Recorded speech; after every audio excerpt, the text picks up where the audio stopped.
花が咲くように、この美しい世界の底には数えきれない悲劇が埋もれている。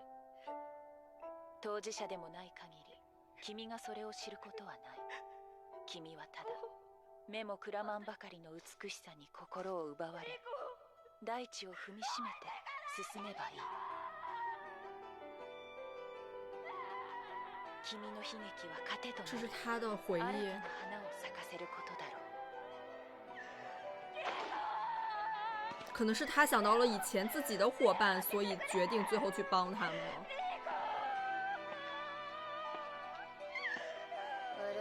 这段音乐我已经很喜欢了。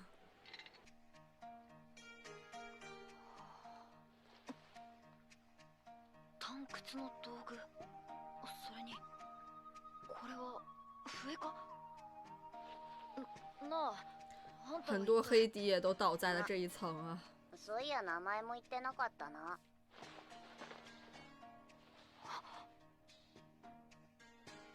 おいらはナナチだ。お前ら探掘家が言うところの慣れ果てだよ。这是什么小松鼠？不会是那个上面有解药吧？小さい子供なのか。なあ、やっぱり知らないのか。お前探掘家に見えないもんな。俺、ここに寝かせな。ナナチ、失礼だが、君は僕らと同じぐらいの年なのでは。不安か？雷哥是非常警惕的，还是？なんなら他を当たってみるか？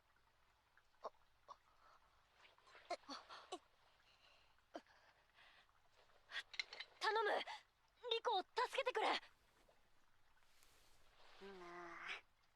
いい子だ。探掘家の間じゃこうするのが常識らしいけど、それは正しい方法を知らないからだ。何を？ケツの穴からな。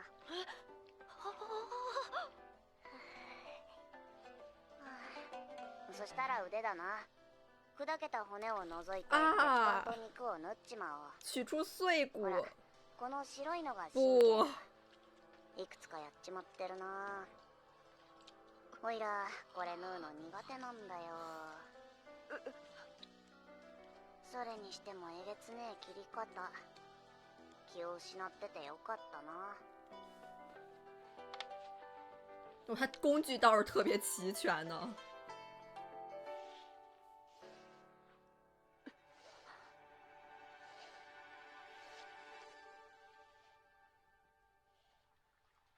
哇，这太科学了吧！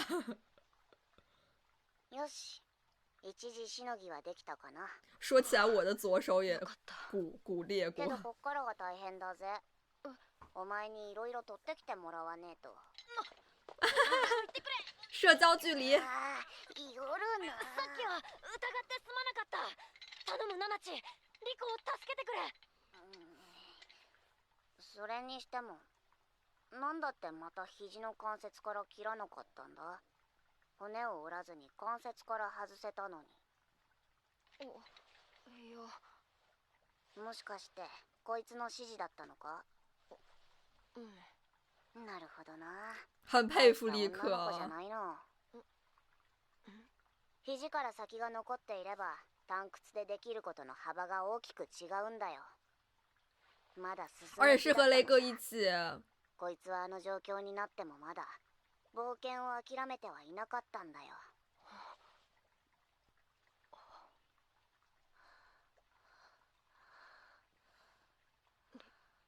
リコ。そうだ。まだこちらが名乗っていなかった。僕はレグ。こっちがリコだ。知ってるよ。有时候是比这更完美的吗？お前らみたいのが来たのは初めてだったからな。オイラの狩り場に入った時から全部聞狩猎いてたぜ。场。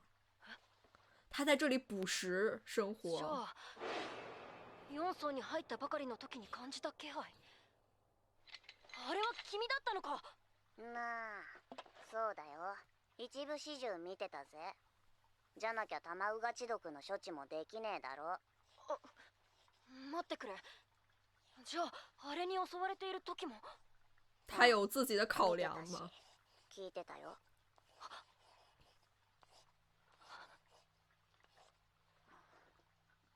なんで助けてくれなかったって顔してるな。お前らが何なのか興味があっただけさ。姿を現す気なんて鼻からなかったんだぜ。ではなぜ助他想けてくれたんだ。到了他的同伴，他的曾经。ニコ、置いてかないで。哦，别这么说嘛。見たらんねえよ。可愛いミーティーだよ。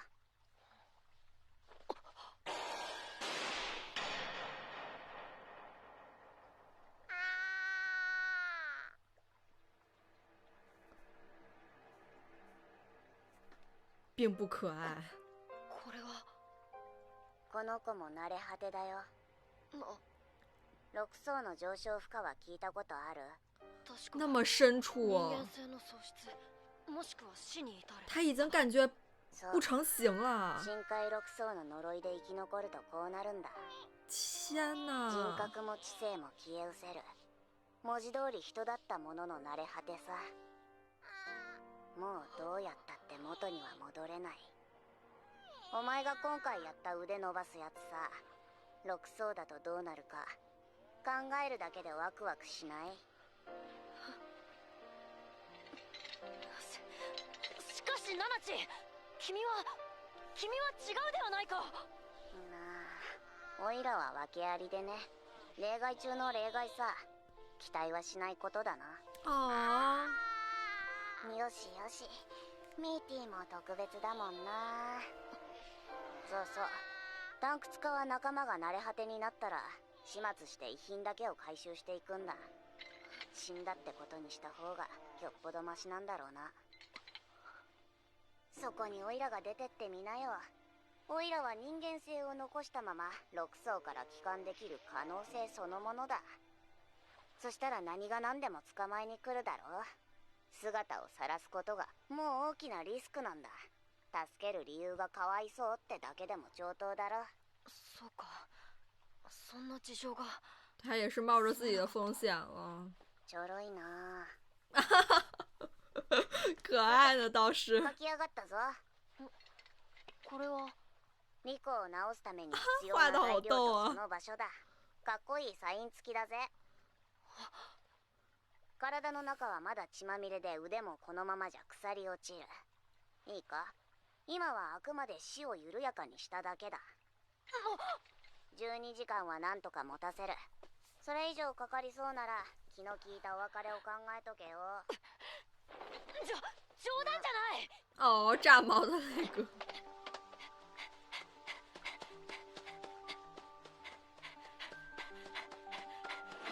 お前やっぱり見えてねえのな。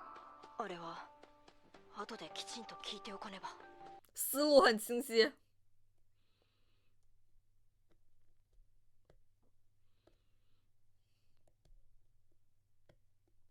太可靠了，雷哥。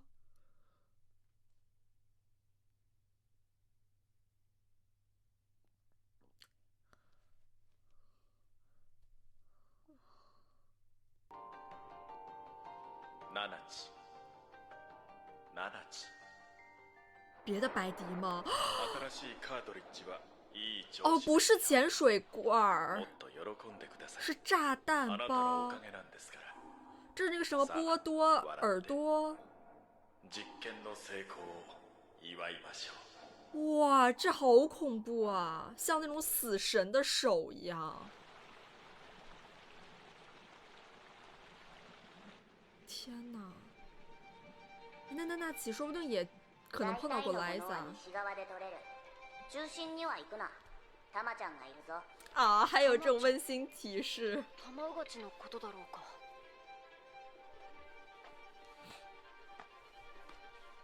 なるべく大きいガンキマス。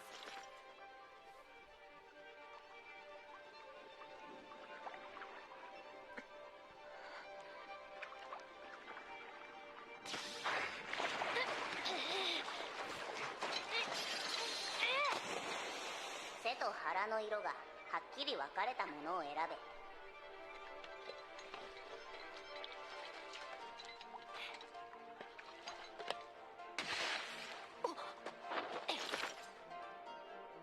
鬼土橋の卵。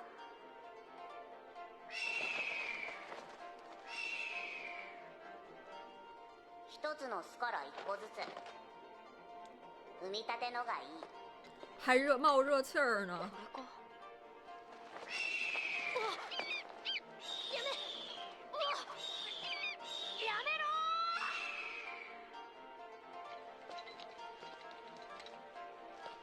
哇，好像莱萨的头发呀！黄色く光る草。いくつか生えている中で、なんとなくいい匂いのするもの。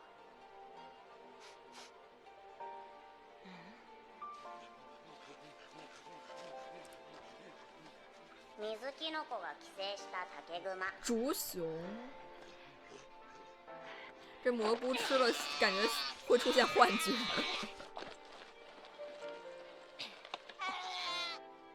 よし、これで全部だ。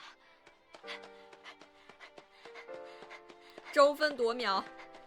頼む、間に合ってくれ。リコ。リコ。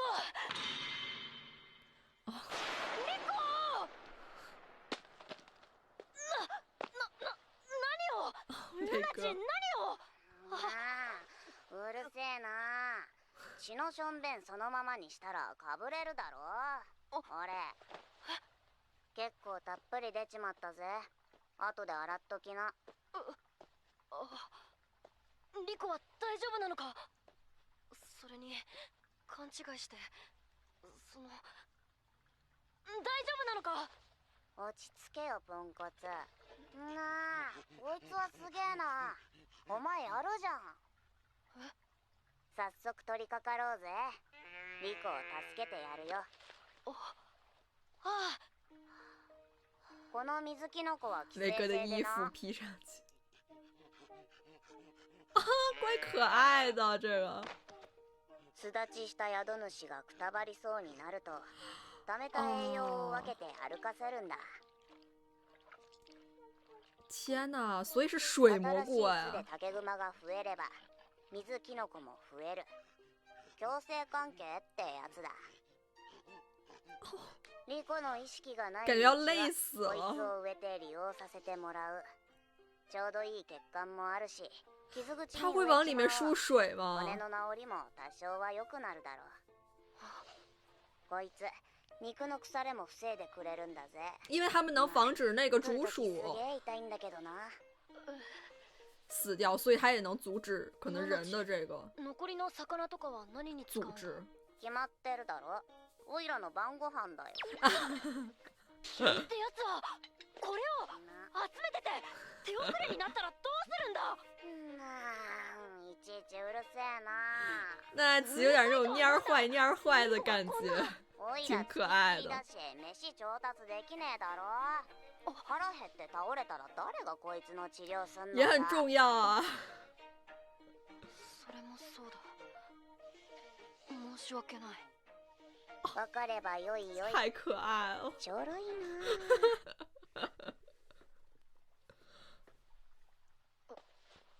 そんな顔すんなよ。見た目はあれだけど、一応は助かるんだからさ。本当か。今度こそ本当に助かるのか。そうだよ。ありがとう。ありがとう、ナナチ。うっとうしいな。本当に。ほれ、リコちゃんの小便を洗濯してこいよ。裏に河原があるからよ。了解した。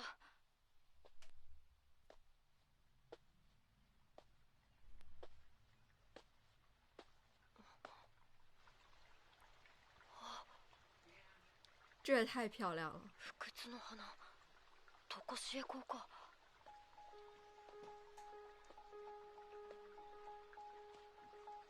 墓碑。墓標か。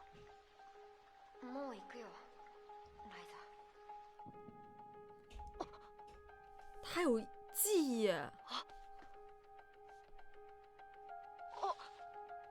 れはブレイズリーブ。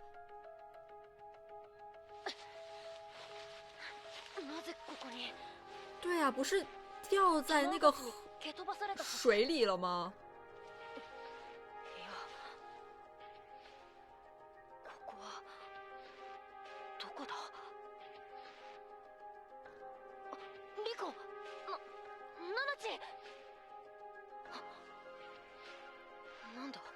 手里也不是莉可的衣服了。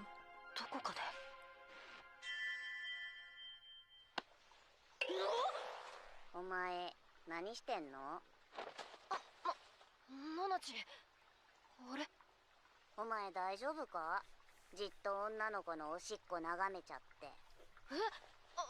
あれ？違うんだ。あれ？だってそこにブレイズリーブも。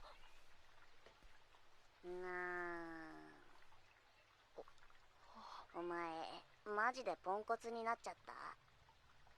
ま、いろいろあったしな。元気出せよ。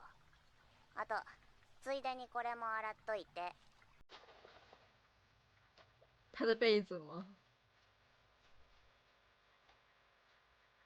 何だったんだ？感觉不也完全是幻觉，更像是真实在他脑海里存在过的记忆。所以他跟莱萨可能都很早以前就知道认识彼此。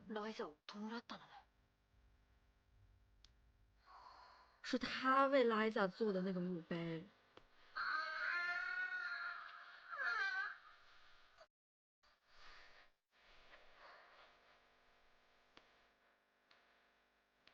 僕が埋めたのか。いや、オーゼンは遺体はなかったと。一体どういう。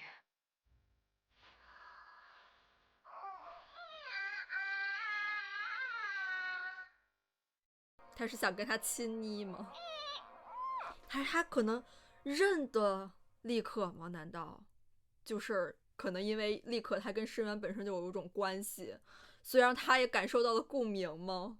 说起来就是其实看到现在还不知道娜娜奇他到底是男还是女，或者说他就没有这种统一的性别。我真的很喜欢他跟雷格的这种互动，但是我也懂，我感觉雷格就很好逗。我也很好奇，就是娜娜奇他所抱着的应该是他曾经的伙伴，就他们之前的故事吧。而且就是他身上有很多谜点，包括就是为什么他是如何在深处就是存活下来，并且上升到这一层，并且他还是非常有同理心和智慧的，完全也没有丧失什么人性。还有他跟那个就是波多尔多的那个关系吧，波多尔多看上去真的像是来自未来的人了，已经。他的整个这个妆造跟莱萨就显然感觉不像同一个时代了都。他应该是叫黎明清，但是他的那个白底那个造型却一点也不黎明，反而更像是去往死亡。也真的是幸好雷格他们遇到了娜娜奇，就是还愿意帮助他们，并且还真的是非常非常有经验的，屋里不管是医药工具还是探究工具都非常的齐全。这集也是看到了娜娜其他的室友，他们都是生孩，等于说应该之前出现在奥森那里的无头尸体应该也算是就是残留的一个生孩吧。我没想到居然他们还能就整个变成另外一种形态了，没想到他们会变成像是另一种生物一样，就真的也不得不感叹这个深渊的奇妙吧。而娜娜奇显然还是把他当做一个人一样对待吧，他也有个自己的小房间，还是会对娜娜奇表现出一些亲昵的举动。而我觉得娜娜奇他就是对雷格说的也不完全是为了逗雷格的玩笑话吧，就可能真的白迪会抓娜娜奇，就他真的是一个很稀有的特例嘛。而且他的存在也确实说明了一种可能性，可能真的就是在从深处往上走的时候能有这样一个途径吧，就是变得还是有人格有人性的。就像雷格他神时，他大概率也是应该从深渊非常深处的地方造出来的吧，他也是非常非常有同理心的。就我也很好奇他就是跟莱萨的过去，就是那一段非常真实的一段回忆，我也在想会不会是莱萨给他了一些比如说任务或者说目标让雷格去完成，所以他说我走了莱萨，更像是执行一种任务一样。而且他就是这么巧妙的送到了莉可的身边，就不知道会不会是莱萨的意图呢？或者雷格跟最开头的那封信，就是给丽可的信，会不会也是同样的一种目的在呢？而且他也是多次感觉像是下意识的就去保护了丽可嘛，所以我就觉得他可能被输入的这个程序就是要去保护丽可之类的，护送他来到深渊的底部。雷格手里出现了这个蓝色的水晶项链吧，算是应该好像在最开头的时候也出现过，短暂的出现过一下。丽可当时好像也是发现他就是断掉了的这个项链，不知道它会不会也是一个什么遗物之类的吧，看上去有着非凡的力量，可能跟一些魔法法术相关。上一集看真的都像要有阴影了似的，但是我也很乐意看到像他们这样，就是雷格这一集去基于探险的要素去了解到更多，就是比如说这一层的生态，看到各式各样的一些小动物小植物都还挺有意思的。那这期视频就结束了，我们下次再见了，拜拜。